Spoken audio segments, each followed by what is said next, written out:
So after watching the film, this was kind of a collective loss by our team.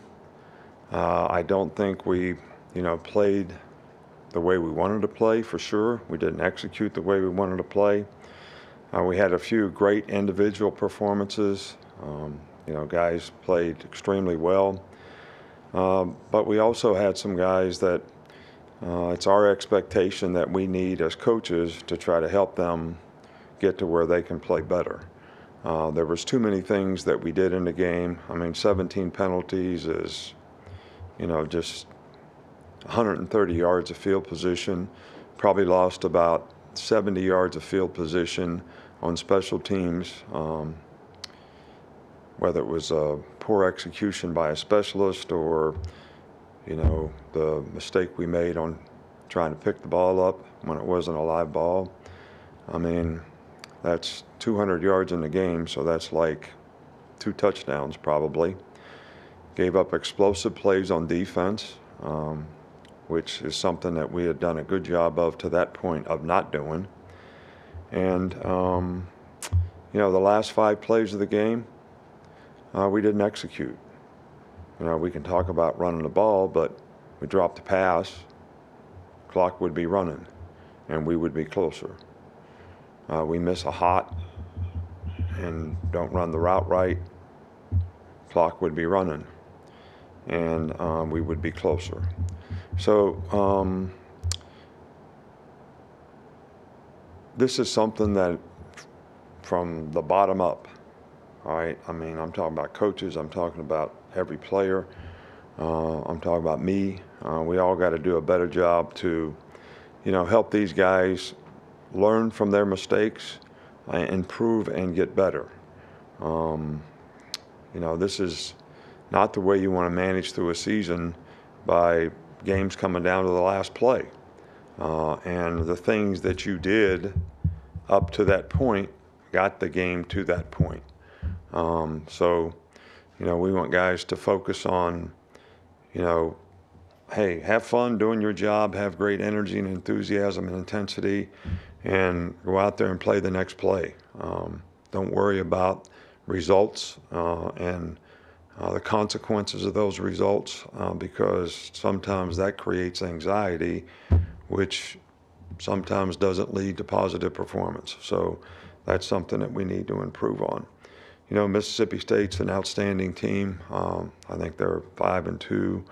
Mike Leach is one of the most difficult guys offensively to try to defend relative to their offense. The quarterback, Will Rogers, does a great job with that.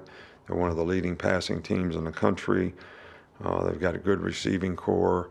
I think they're running the ball more effectively this year than maybe in years past. Their defense is very aggressive, create a lot of turnovers, do a lot of pressuring of the quarterback. They're good on special teams. They've got good specialists. So it's going to be a challenging game for us, and see how our players respond to the situation that we've created for ourselves. We'll start here at the front. Chase? Across the entire season, has there been a particular type of penalty that you found to be a significantly bigger problem than others? Well, we've been harping on pass interference, to keep our hands off of people. I do think in some cases we do a good job of guarding them. We just got to do a better job of timing up the SWAT, whatever. Too many pre-snap penalties, false starts on offense. I think we had 3 in the game.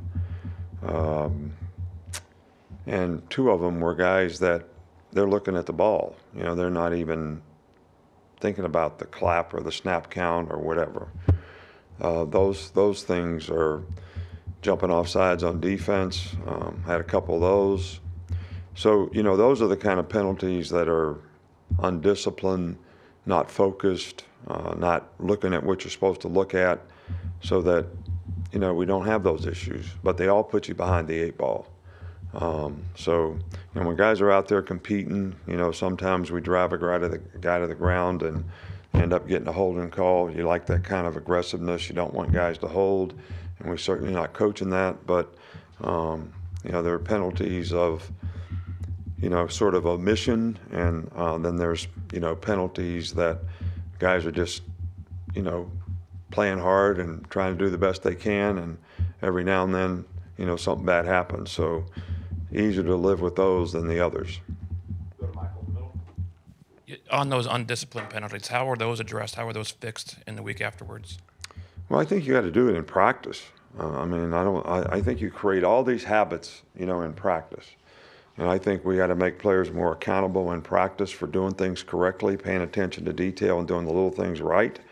We can't go, hang them up for doing this. There are players. We need to get them to understand what they need to do, not to allow these things to happen, and understand the consequences of what happens when you do it. And I think if you continue to do it consistently, maybe we need to play somebody else. There's always a little fear that goes with respect, and respecting what it takes to win. You also should know that, hey, my job could be in jeopardy if I don't respect the things I need to do to win. Come over here with Charlie. Were you given any kind of explanation on why the hit on Bryce wasn't ruled targeting? No. No, we turned the plays in. I'm sure the league office will look at it and make a determination. There's two things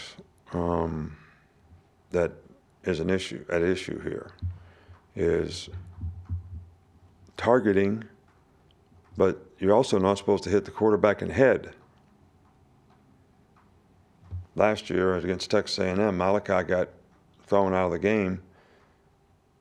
Guy was out of the pocket, jumped up to block the ball, and ended up almost accidentally hitting him in the head, got ejected from the game.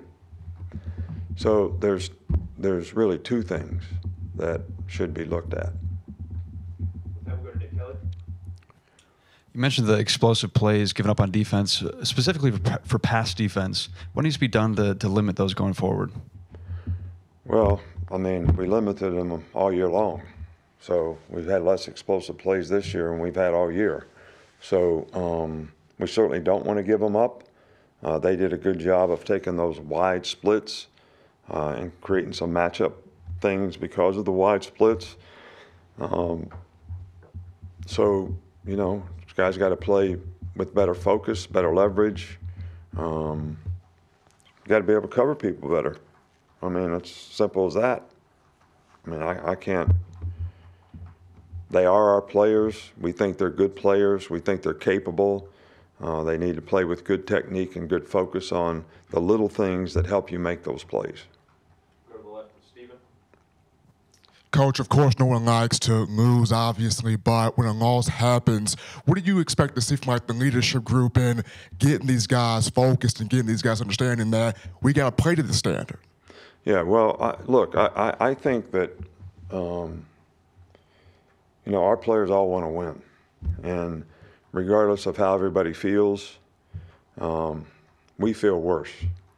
The players are out there competing. They're playing hard, maybe not always playing smart, maybe making too many errors that we need to fix. And as coaches, we need to help them fix them, teach them. They need to learn from the lessons that, learning occurs best when you make a mistake. But you got to take advantage of that. And I think it's important for our players to get that. It seemed like we had maybe, you want to have great energy and you want to be loose. I thought we were tight, especially starting the game. Coming out of the locker room, our players always chant. They weren't chanting. I said, why aren't you guys chanting? What's up with that? And so it's not that they don't want to do it. It's not that they're not trying. I just think we've got to get our focus in the right place and our psychological disposition in the right place so that we can, look, when you compete, it's fun to compete when you play the next play. It's no different than playing a pickup basketball game. All right, he's got the ball, I got to guard him. I got the ball, I got to beat him. That's how you play. That's how you compete. You have fun. Sometimes he wins, sometimes you win. All right, but you're having fun doing it. You're competing. That's what's important. And you can't worry about the outcome. You can't sit there all tensed up because you're afraid the guy's going to shoot a three on you. You got to play the play and go play the next play if he does make a three. So so much more fun that way.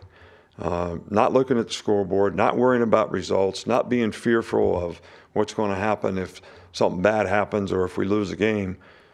Just go play, compete.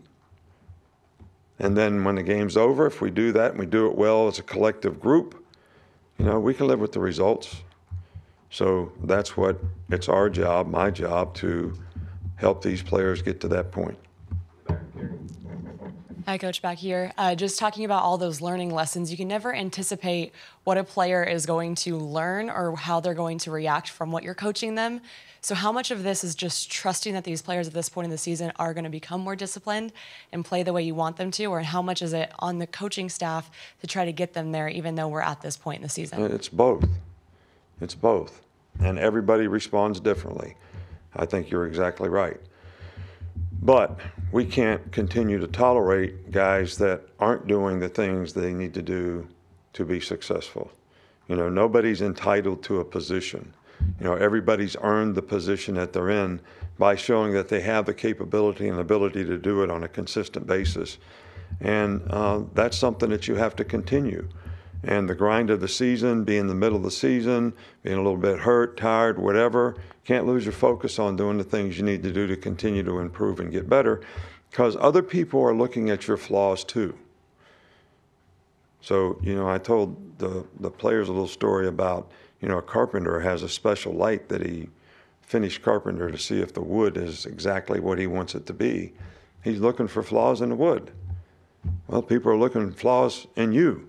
All right, whether it's how you block, how you tackle, how you cover, whatever it is you do, how we cover punts, whatever it is we do. And we have to be aware of that and know that we need to correct these things, all right, so they don't become issues for us in the future. Two more quick ones, Nick, and then Tony. Bryce was taking a couple big hits during the game. We talked about the potential targeting one. I guess how hard is it to kind of tell him, like, hey, you got to protect yourself. You don't want to get in a situation like you did hurting his shoulder before, but also, extending plays and making stuff happen like he can. Look, Bryce is a competitor, and he's a great competitor, and he's a good leader on the team. And we need to do a better job of protecting him, and we certainly don't want him to get hit. Can we do that 100%? Sometimes he scrambles and runs and gets hit. But he's a competitor, and he's one of the guys that is a real warrior, on our team when it comes to doing whatever he needs to do to try to help the team win, whether it's scramble, sit in the pocket, all right, for the last minute and try to deliver a ball and maybe take a hit because of it. We don't want that to happen, and we need to do a better job so it doesn't happen. But can we eliminate it happening? And will he ever be a guy that doesn't do everything he can to help the team have a chance to be successful and help that play have a chance to be successful? I don't think so. I think that's why he is what he is. It's why he is a great player, because of that. So I don't know how to change that. We'll finish right here. You've spoken a lot recently about how difficult pass interference is to call. Would you like to see that become a reviewable play?